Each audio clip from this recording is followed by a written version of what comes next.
பிஸ்மில்லாஹிர்ரஹ்மானிர்ரஹீம். அஸ்ஸலாமு அலைக்கும் வரஹ்மத்துல்லாஹி வபரகாத்துஹு. பெருநாளுக்கு பாயாசம் காய்ச்ச போகிறோம். பாருங்கள், இந்த சேமியா எடுத்து வச்சுருக்கோம், ஜவ்வரிசி, நெய், இது பாயச சேமியா இது கூட போடுறதுக்கு எடுத்து வச்சுருக்கோம். சர்க்கரை எடுத்து வச்சுருக்கோம். கிஸ்மிஸ் முந்திரி எடுத்து வச்சுருக்குறோம்.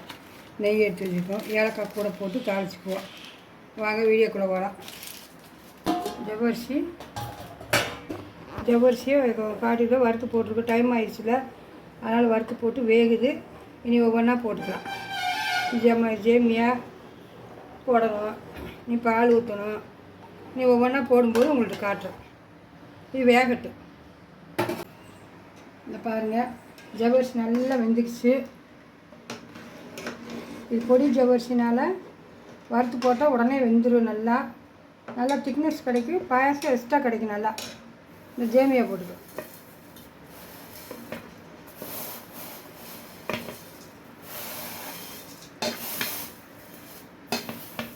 சேமியா வந்து முன்னாடி சர்க்கரை போடணும்.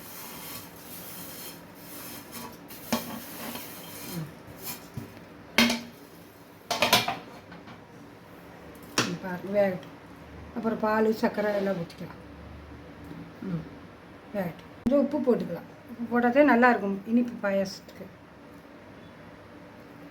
பாருங்கள், சேமியா நல்லா வெந்துக்குச்சு.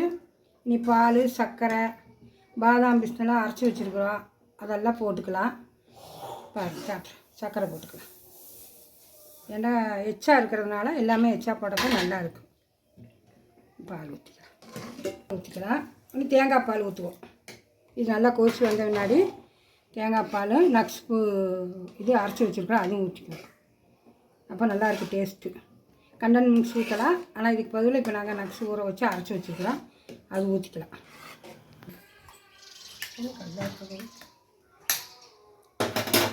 இந்த நக்ஸ் அரைச்சி வச்சுருக்கிறோம் எல்லாமே போட்டு, பேரிச்சம்பழம், பருப்பு, பாதாம் பிஸ்து, முந்திரி எல்லாமே போட்டு அரைச்சி வச்சுருக்குறோம், அதை ஊற்றிக்கலாம். நைட்டே அரைச்சி வச்சுட்டோம்.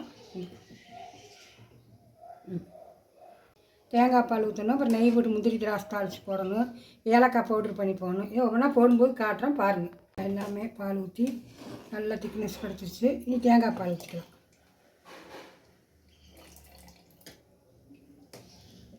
தேங்காய் பால் ஊற்றினா தான் பாயசம் நல்லா டேஸ்ட்டாக இருக்கும். நல்லா கெட்டித்தன்மை ஆகாமல் இருக்கும். அப்படியே இருக்கும். நம்ம எப்போ எடுத்தாலும் நம்ம எப்படி லுக்கவுட்டாக வச்சுருக்கிறோமோ அந்த மாதிரியே இருக்கும். நீ ஏலக்காய் சர்க்கரையும் போட்டு நுணுக்கி வச்சுருக்குறோம், அதையும் போட்டுக்கலாம்.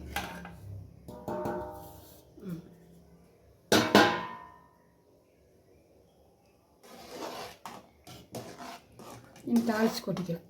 ஒரு கொதி வந்ததுமே கிஸ்மிஸ் முந்திரி போட்டு தாளித்து கொட்டிட்டு இறக்கலாம். அவ்வளோதான்.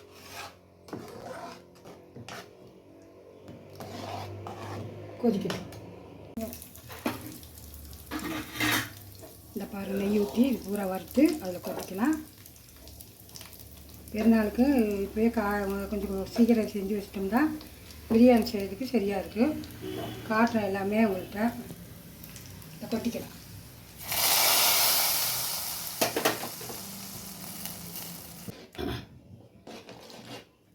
கொஞ்சம் எக்ஸ்ட்ராத்தையும் செஞ்சுருக்குறோம். எல்லாத்துக்கும் கொடுக்கறதுக்கிட்டே எங்களுக்கு எவ்வளோ செல்லாது, எல்லாத்துக்கும் சொந்தக்காரவங்களுக்கெல்லாம் பிரியாணி கொடுக்கும்போது இதெல்லாம் கொடுக்கறதுக்கிட்டே செய்கிறோம். அப்படியே உங்கள்கிட்ட காட்டுறோம் என்ன செய்கிறோம்ட்டு பாருங்கள். நீங்கள் இதே மாதிரி செய்யுங்க. பெருநாள் கொண்டாடுங்க. ஷேர் பண்ணுங்கள், சப்ஸ்கிரைப் பண்ணுங்கள், லைக் பண்ணுங்கள், சப்போர்ட் பண்ணுங்கள். அஸ்ஸலாமு அலைக்கும் வரஹ்மத்துல்லாஹி வபரகாத்துஹு.